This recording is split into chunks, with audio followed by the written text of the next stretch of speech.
only that, how about the fact that this guy was running this for decades? He was doing this for decades to who knows how many people, and everybody was scared to talk about it because he'd have them killed. Their thing is to do something that is horrible. I think there's like a sickness that people have when they have power, like extreme power, and then well, what else can I do? What else can I do? What else is what else is taboo? What else is forbidden? Like all this Diddy is coming. I think there's so many powerful people that are on those lists. There's so many powerful people that went and partied. Air quotes, party. And how many of them went to the Diddy parties? Have you been paying attention to the trial? Everybody's in the comments debating who 50 Cent put on blast in that Diddy docuseries. But Joe Rogan just flipped the angle, saying some familiar names weren't even mentioned. And people don't think that was an accident. Because when a federal case takes over the headlines, the real story isn't only who gets named first, it's who goes quiet overnight, who stops showing up, who suddenly wants distance, who moves like they can feel the spotlight turning. And right now, one name keeps surfacing harder than people expected: Ellen DeGeneres. As this Diddy conversation started heating up again, Ellen basically vanished from the public eye. She quietly relocated, resurfaced in England, and has been laying low ever since. Publicly, it was framed as politics, not liking the direction things were going after the 2024 election and wanting peace. That's the clean version. But online, people keep side-eyeing the timing and reading it as something else. Not politics, more like pressure. Because once a big story trends again, the past doesn't stay buried. Old clips get rewatched, old friendships get reframed, and quiet exits get treated like they meant something. Oh, it's great. So tell me about your birthday party. Am I invited? Yes, you're definitely invited. I invite you to all my parties. You just haven't seemed to show up. No, well, is it on the East Coast? Yes. Well, that's why. Why don't you have one here on the West Coast? Because I work all the time. Okay, well, maybe I have one at your house. Where's that? Now, what time would your party start, let's say? Like 9:30. Really? That early? Yeah. I could make that. Yeah. But I could think of you of starting a party at like midnight. Like, what time will it go till? That's a different type of party, though. Uh-huh. It'll go from like 9:30 to like maybe 3 o'clock, 3 o'clock. And then, we have the top 2 floors of the hotel. Mm-hmm. And then it will carry on there? Yeah. Mm-hmm. Then the after party. Mm-hmm. No, I know about them. Ellen, were you surprised by the allegations about P. Diddy? Did that surprise you about P. Diddy? Ellen, can He's been on your show many times. Have you been to his parties? Now here's where Diddy gets pulled into it. Ellen and Diddy weren't just industry friendly, they looked close. He was a regular on her show. They laughed, joked, and leaned into the whole party reputation like it was harmless entertainment. Back then, it played like TV.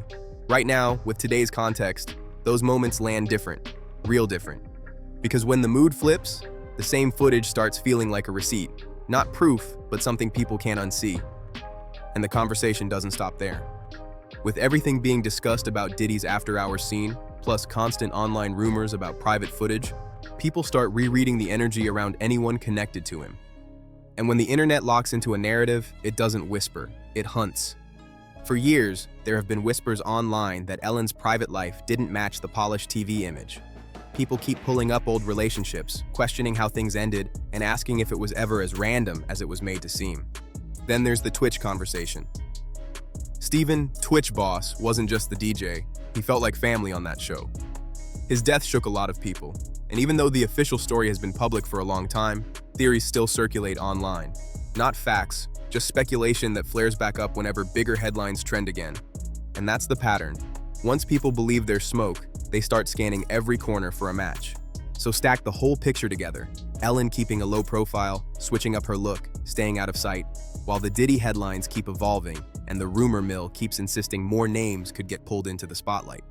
So the question becomes simple. If the spotlight swings again, does Ellen's name stay buried or does it pop back up?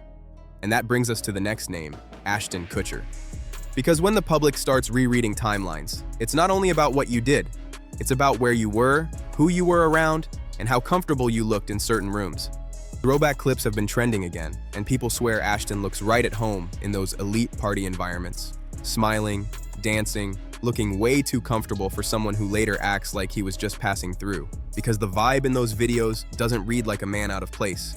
It reads like someone enjoying the moment. And things got awkward fast when Ashton was asked about those parties publicly. Instead of a clean denial, viewers noticed the pauses, the nervous laughs, the stumbling, the kind of response that makes people feel like there's more being left unsaid.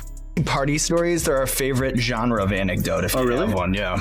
Wow, okay, I've got a lot I can't tell. I can't tell that one either. I'm like actually cycling through them. Diddy party stories, man. That was like some weird memory. Then the scrutiny got worse when people remembered Ashton and Mila wrote letters defending Danny Masterson after his conviction. That backlash pushed Ashton to step back from the anti-trafficking organization he helped co-found. And for a lot of viewers, that wasn't just controversy. It became a judgment question. Because once the public labels a circle as dirty, anyone defending someone from that circle gets dragged into the same mud. Now add the chatter about rumored footage, names getting thrown around, and Ashton's timeline in those party spaces. And suddenly, the whole story feels uncomfortable. He says he was just around it. But people keep asking a harder question. How deep was Ashton really in Diddy's messy world? And once that question lands, it doesn't stop with him, because people don't look for one name. They look for a chain. Next up, Russell Brand. At first, a lot of people brushed it off as noise. Then old clips started trending again. Brand and Diddy on a private jet, laughing. And the vibe alone made people side-eye. Hey, yo, what's up, y'all? We are on the plane right now, on our way to Vegas. It's called What Happens in Vegas Stays in Vegas. I'm here with this is my new best friend right here. My new best friend. Hello. Rusty Rocket. Is this for Twitter? Yeah, yes. Also known now on like a date, a straight guy date, like to a guy's night, 48 hours. With a normal date between like a man and a woman, or two gay men or lesbian women, the best possible result of that date is. And in one clip, Brand even described feeling controlled, like he didn't have much choice but to go along with what was happening. Diddy's new to me, right? He looked after me. He took me on an enforced holiday to Vegas. He's a very intense man because I think he come from nothing and now he's very, very powerful. People that do stuff like that, they're intense. Now, I like him. He's very influential. Say that you don't want to do something and Diddy does want you to do it. It's really hard to not do that thing. Is it the mind or? He's a bit like the mind. He's very influential. So with all the talk about Diddy's alleged power plays and manipulation, people start connecting dots. They keep asking, how deep did Brand really get pulled into that world? Was he just there for the ride? Or did he witness things most people could never imagine? And that's why the timeline and the resurfacing footage keeps making people rethink what they thought they knew. Moving on, Paris Hilton's name keeps circling the block. Turns out Paris wasn't just a random acquaintance in that world. She was front and center at major, high-profile events for years. She kept popping up around Diddy at big gatherings, the white-themed parties, the birthday blowouts, the headline nights. And right now, old posts and throwback clips are trending again and getting rewatched with a totally different vibe. And she wasn't shy about praising the scene back then either. The best party I've ever been to was at Blank's house. Puffy's 50th birthday. It was so sick. Yeah. Epic. People keep pointing to that 2017 post that's resurfacing right now, where Paris hyped up one of Diddy's house parties like it was unforgettable.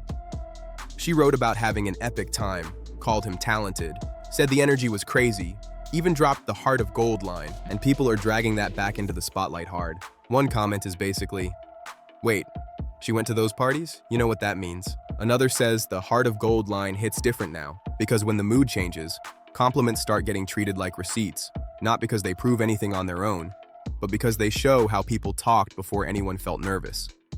So now the questions are everywhere. Did she just show up, party, and leave? Or did she see more than the public ever realized? How much did she actually know about what was happening off camera? And if she did know anything, was there pressure to keep it quiet? And right when that question starts landing, the conversation gets darker. Because people don't just stare at guests. They start staring at the people closest to the center, sliding into the next name, Kim Porter.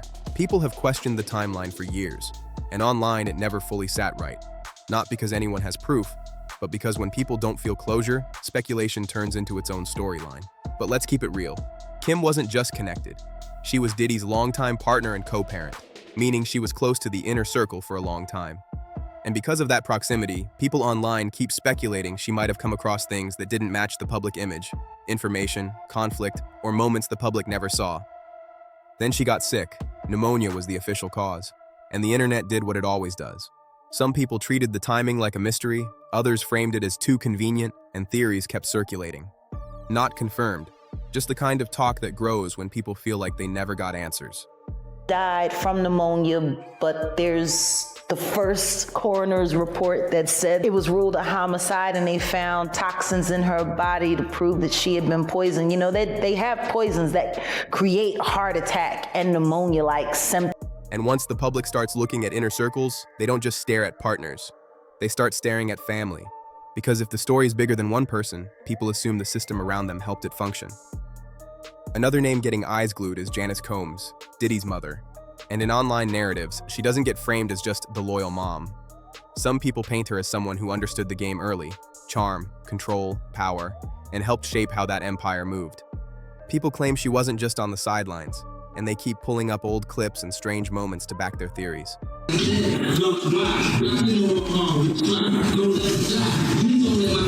Yeah, my mom's gorgeous. What's up, Mom? Everything's good, baby. I'm here with you. Yeah. I love you. I love you too.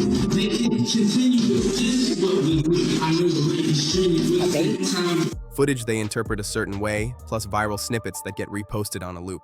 Whether it means anything or not, those visuals keep getting used as fuel, and it's not helping her image online. So the argument becomes, was she simply protecting her son? Or was she quietly part of what kept the whole machine running behind the curtain? And sliding over to young Miami, it's not even shocking she's in this conversation. She's been publicly loyal through a lot, even while leaked footage and headlines made things uglier.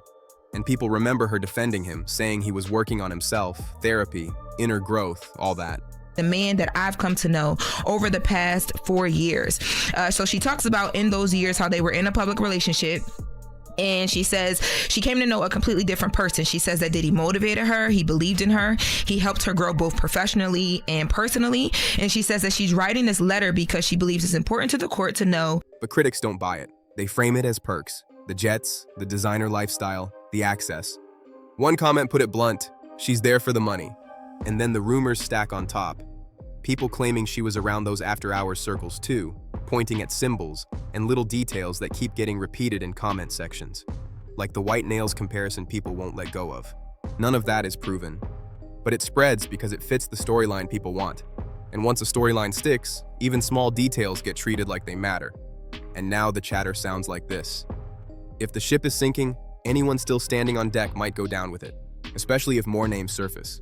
Especially if new footage ever trends that the public can't explain away. So what do you think is really happening behind the scenes? Who's just loyal? And who's sitting on something that could blow the whole thing wide open? Drop your thoughts in the comments, and if you're here for raw timelines and bold breakdowns, hit like, subscribe, and click the next video on your screen right now.